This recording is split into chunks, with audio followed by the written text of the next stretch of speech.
Chapter 12. Miriam and Aaron began to talk against Moses because of his Cushite wife, for he had married a Cushite. Has the Lord spoken only through Moses? They asked. Hasn't he also spoken through us? And the Lord heard this. Now Moses was a very humble man, more humble than anyone else on the face of the earth. At once the Lord said to Moses, Aaron, and Miriam, "Come out to the tent of meeting, all three of you." So the three of them came out. Then the Lord came down in a pillar of cloud. He stood at the entrance to the tent and summoned Aaron and Miriam. When both of them stepped forward, he said, "Listen to my words. When a prophet of the Lord is among you, I reveal myself to him in visions. I speak to him in dreams. But this is not true of my servant Moses. He is faithful in all my house. With him I speak face to face, clearly, and not in riddles. He sees the form of the Lord. Why then were you not afraid to speak against my servant Moses?" The anger of the Lord burned against them, and he left them. When the cloud lifted from above the tent, there stood Miriam, leprous like snow. Aaron turned toward her and saw that she had leprosy, and he said to Moses, Please, my Lord, do not hold against us the sin we have so foolishly committed. Do not let her be like a stillborn infant, coming from its mother's womb with its flesh half eaten away. So Moses cried out to the Lord. "O God, please heal her." The Lord replied to Moses, If her father had spit in her face, would she not have been in disgrace for 7 days? Confine her outside the camp for 7 days. After that, she can be brought back. So Miriam was confined outside the camp for 7 days, and the people did not move on till she was brought back. After that, the people left Hazeroth and encamped in the desert of Paran. Chapter 13. The Lord said to Moses, Send some men to explore the land of Canaan, which I am giving to the Israelites. From each ancestral tribe, send one of its leaders. So at the Lord's command, Moses sent them out from the desert of Paran. All of them were leaders of the Israelites. These are their names. From the tribe of Reuben, Shammua, son of Zachar. From the tribe of Simeon, Shaphat, son of Hori. From the tribe of Judah, Caleb, son of Jephunneh. From the tribe of Issachar, Igal, son of Joseph. From the tribe of Ephraim, Hoshea, son of Nun. From the tribe of Benjamin, Paltai, son of Raphu. From the tribe of Zebulun, Gadiel, son of Sodai. From the tribe of Manasseh, a tribe of Joseph, Gadai, son of Susai. From the tribe of Dan, Amiel, son of Gemalli. From the tribe of Asher, Sether, son of Michael.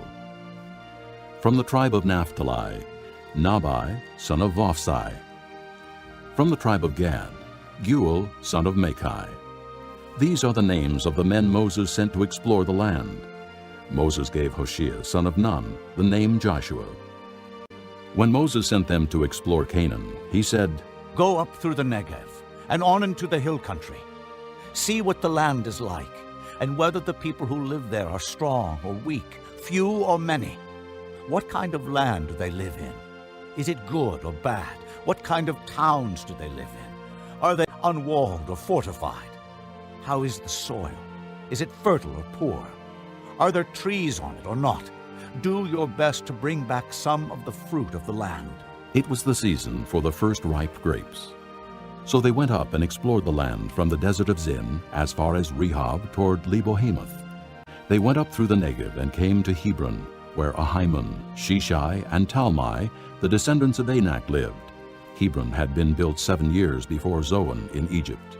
When they reached the valley of Eshcol, they cut off a branch bearing a single cluster of grapes. 2 of them carried it on a pole between them, along with some pomegranates and figs. That place was called the Valley of Eshcol because of the cluster of grapes the Israelites cut off there. At the end of 40 days, they returned from exploring the land. They came back to Moses and Aaron and the whole Israelite community at Kadesh in the desert of Paran. There they reported to them and to the whole assembly and showed them the fruit of the land. They gave Moses this account. "We went into the land to which you sent us, and it does flow with milk and honey. Here is its fruit. But the people who live there are powerful, and the cities are fortified and very large. We even saw descendants of Anak there. The Amalekites live in the Negev, the Hittites, Jebusites, and Amorites live in the hill country, and the Canaanites live near the sea and along the Jordan. Then Caleb silenced the people before Moses and said, We should go up and take possession of the land, for we can certainly do it. But the men who had gone up with him said, We can't attack those people. They're stronger than we are. and they spread among the Israelites a bad report about the land they had explored. They said, The land we explored devours those living in it. All the people we saw there are of great size. We saw the Nephilim there. The descendants of Anak come from the Nephilim. We seemed like grasshoppers in our own eyes, and we looked the same to them. Chapter 14. That night all the people of the community raised their voices and wept aloud. All the Israelites grumbled against Moses and Aaron, and the whole assembly said to them, If only we had died in Egypt or in this desert! Why is the Lord bringing us to this land only to let us fall by the sword? Our wives and children will be taken as plunder. Wouldn't it be better for us to go back to Egypt? And they said to each other. We should choose a leader and go back to Egypt. Then Moses and Aaron fell face down in front of the whole Israelite assembly gathered there. Joshua son of Nun and Caleb son of Jephunneh, who were among those who had explored the land, tore their clothes and said to the entire Israelite assembly, The land we passed through and explored is exceedingly good. If the Lord is pleased with us, He will lead us into that land, a land flowing with milk and honey, and will give it to us. Only do not rebel against the Lord, and do not be afraid of the people of the land, because we will swallow them up. Their protection is gone, but the Lord is with us. Do not be afraid of them. But the whole assembly talked about stoning them. Then the glory of the Lord appeared at the tent of meeting to all the Israelites. The Lord said to Moses, How long will these people treat me with contempt? How long will they refuse to believe in me, in spite of all the miraculous signs I have performed among them? I will strike them down with a plague and destroy them, but I will make you into a nation greater and stronger than they. Moses said to the Lord, Then the Egyptians will hear about it. By your power you brought these people up from among them, and they will tell the inhabitants of this land about it.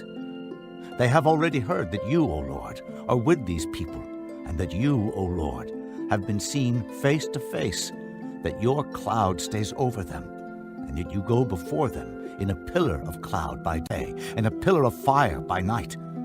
If you put these people to death all at one time, the nations who have heard this report about you will say, The Lord was not able to bring these people into the land He promised them on oath, so He slaughtered them in the desert. Now may the Lord's strength be displayed, just as you have declared.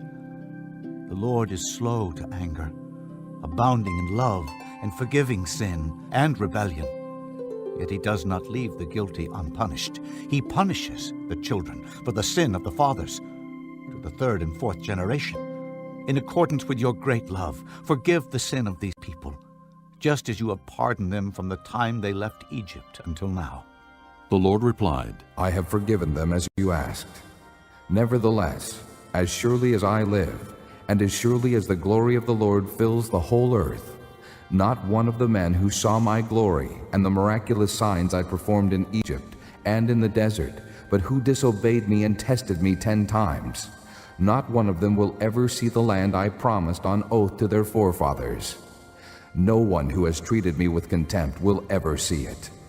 But because my servant Caleb has a different spirit and follows me wholeheartedly, I will bring him into the land he went to, and his descendants will inherit it.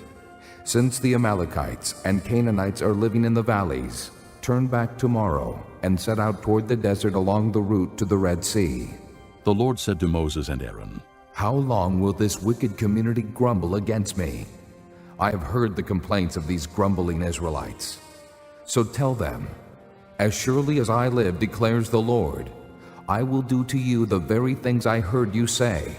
In this desert, your bodies will fall, every one of you, 20 years old or more, who was counted in the census and who has grumbled against me. Not one of you will enter the land I swore with uplifted hand to make your home, except Caleb, son of Jephunneh, and Joshua, son of Nun. As for your children that you said would be taken as plunder, I will bring them in to enjoy the land you have rejected. But your bodies will fall in this desert. Your children will be shepherds here for 40 years, suffering for your unfaithfulness, until the last of your bodies lies in the desert. For 40 years, 1 year for each of the 40 days you explored the land. You will suffer for your sins and know what it is like to have me against you. I, the Lord, have spoken, and I will surely do these things to this whole wicked community, which has banded together against me. They will meet their end in this desert. Here they will die. So the men Moses had sent to explore the land, who returned and made the whole community grumble against him by spreading a bad report about it. These men, responsible for spreading the bad report about the land, were struck down and died of a plague before the Lord. Of the men who went to explore the land, only Joshua son of Nun and Caleb son of Jephunneh survived. When Moses reported this to all the Israelites, they mourned bitterly. Early the next morning, they went up toward the high hill country. "We have sinned," they said. "We will go up to the place the Lord promised." But Moses said, Why are you disobeying the Lord's command? This will not succeed. Do not go up, because the Lord is not with you. You will be defeated by your enemies, for the Amalekites and Canaanites will face you there.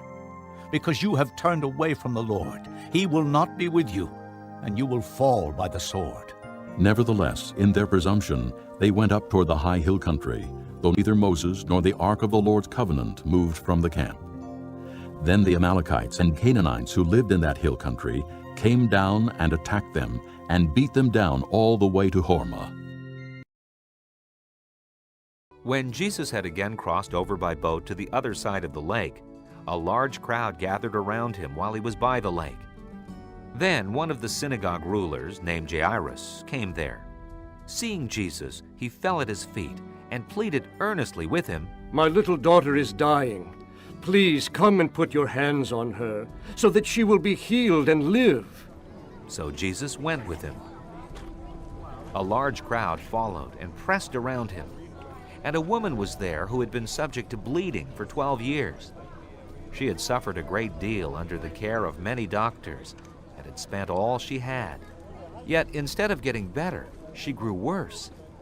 When she heard about Jesus, she came up behind him in the crowd and touched his cloak, because she thought, If I just touch his clothes, I will be healed. Immediately her bleeding stopped, and she felt in her body that she was freed from her suffering. At once Jesus realized that power had gone out from him. He turned around in the crowd and asked, Who touched my clothes? You see the people crowding against you, his disciples answered. and yet you can ask, Who touched me? But Jesus kept looking around to see who had done it.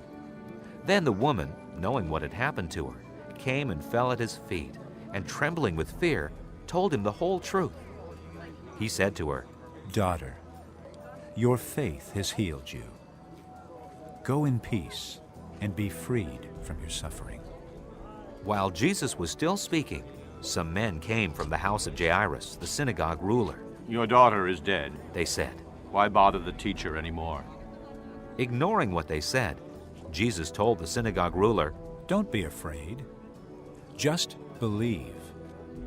He did not let anyone follow him except Peter, James, and John, the brother of James. When they came to the home of the synagogue ruler, Jesus saw a commotion, with people crying and wailing loudly. He went in and said to them, Why all this commotion and wailing? The child is not dead, but asleep. But they laughed at him. After he put them all out, he took the child's father and mother and the disciples who were with him and went in where the child was. He took her by the hand and said to her, Talitha cum, which means, Little girl, I say to you, get up. Immediately the girl stood up and walked around. She was 12 years old. At this they were completely astonished.